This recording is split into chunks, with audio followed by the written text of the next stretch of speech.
رمضان المبارک کے مقدس مہینے سے روزے کا اور قرآن مقدس کا گہرا تعلق اور خصوصی تعلق ہے۔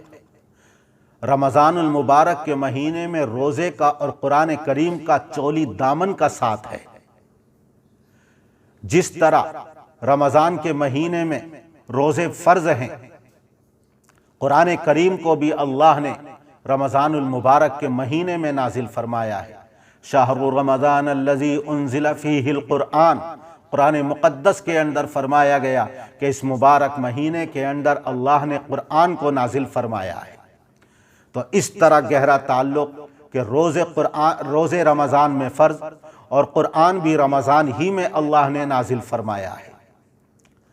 گہرا تعلق ہے کہ رمضان کے مہینے میں حضرت جبرائیل علیہ السلام نازل ہوتے اور حضور اکرم صلی اللہ علیہ وسلم حضرت جبرائیل سے رمضان کے مہینے میں قرآن کریم کا دور فرماتے تھے۔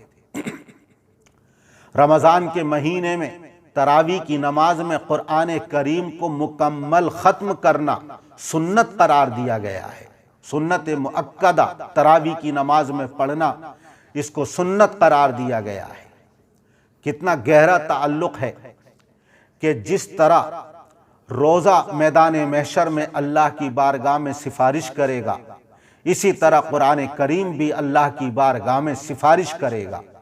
اللہ دونوں کو مجسم شکل عطا فرمائے گا اور دونوں روزہ اور قرآن اللہ کی بارگاہ میں اللہ کے دربار میں حاضر ہوں گے۔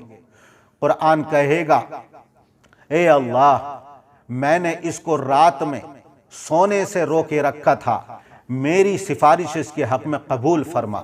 اس کی سفارش قبول کی جائے گی۔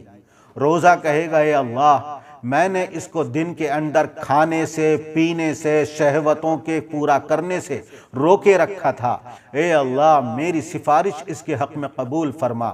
اللہ اس کی سفارش بھی قبول فرمائے گا۔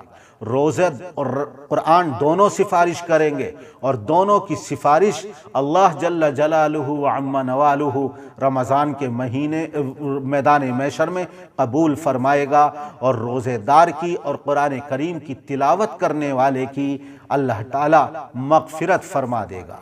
اتنا گہرا تعلق ہے۔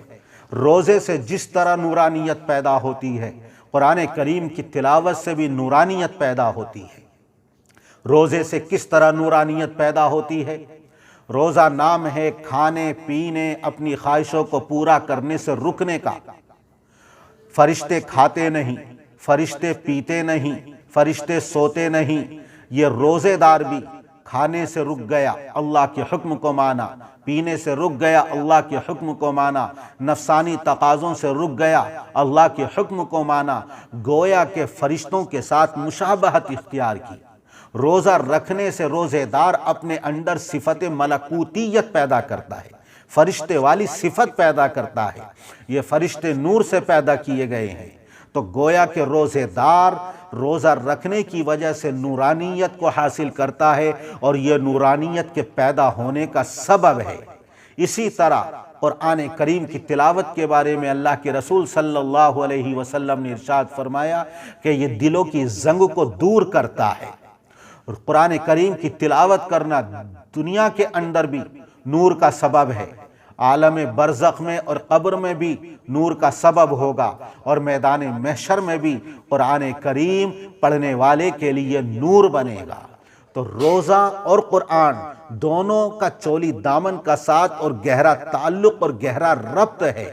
رمضان المبارک کے مہینے میں خاص تعلق ہے ان دونوں کو، اس لیے ہمارے اکابر علماء کرام، صلحاء اور اولیاء کرام جس طرح رمضان المبارک کے مہینے میں روزہ پابندی سے رکھتے تھے اور تمام گناہوں سے بچتے تھے، دور رہتے تھے، اسی طرح قرآن کریم کی تلاوت کثرت کے ساتھ کیا کرتے تھے۔ حضرت امام ابو حنیفہ رحمۃ اللہ علیہ رمضان کے مہینے میں 61 قرآن کریم پڑھا کرتے تھے۔ ایک قرآن کریم دن میں ختم کرتے، ایک رات میں ختم کرتے، اور ایک پورے مہینے تراویح کی نماز میں ختم کرتے۔ امام شافعی رحمۃ اللہ علیہ رمضان کے مہینے میں 61 قرآن کریم ختم کرتے، ایک دن میں ختم کرتے، ایک رات میں ختم کرتے، اور ایک تراویح کی نماز میں ختم کرتے۔ حضرت امام بخاری رحمۃ اللہ علیہ کا بھی یہی عمل تھا، معمول تھا کہ 61 قرآن کریم ختم کیا کرتے تھے۔ حضرت اسود ابن یزید رحمۃ اللہ علیہ رمضان المبارک کے مہینے میں 2 راتوں کے اندر پورا قرآن کریم پڑھ لیا کرتے تھے اور ختم کر لیا کرتے تھے۔ اس کے علاوہ کتنے اللہ کے بندے ایسے کہ کثرت کے ساتھ قرآن کریم پڑھتے، تمام چیزوں سے کنارہ کشی اختیار کر لیتے، یہ فرض ادا کرتے، نوافل کا اہتمام کرتے، اور دن رات ان کا معمول یہ تھا کہ کثرت کے ساتھ قرآن کریم کی تلاوت کرتے تھے۔ آج ہم اپنی زندگی کا جائزہ لیں اور ان اکابر اولیاء کرام اور صلحاء کی زندگیوں کو دیکھیں کہ ہم رمضان المبارک کے مہینے میں گناہوں کے کتنے قریب ہیں، ہم قرآن سے کتنے دور ہیں۔ رمضان کے مہینے کا، رمضان کا مقصد بتایا گیا ہے، روزوں کا مقصد بتایا گیا، لعلکم تتقون، زندگی کے اندر تقوی آ جائے، لیکن آج اس کے باوجود ہم اکابر کی زندگی کو نہیں اپنا رہے ہیں، ہماری زندگی کے اندر تقوی نہیں آ رہا۔ وجہ اس کی یہی ہے کہ ہم نے روزوں کا کما حقہ حق ادا نہیں کیا۔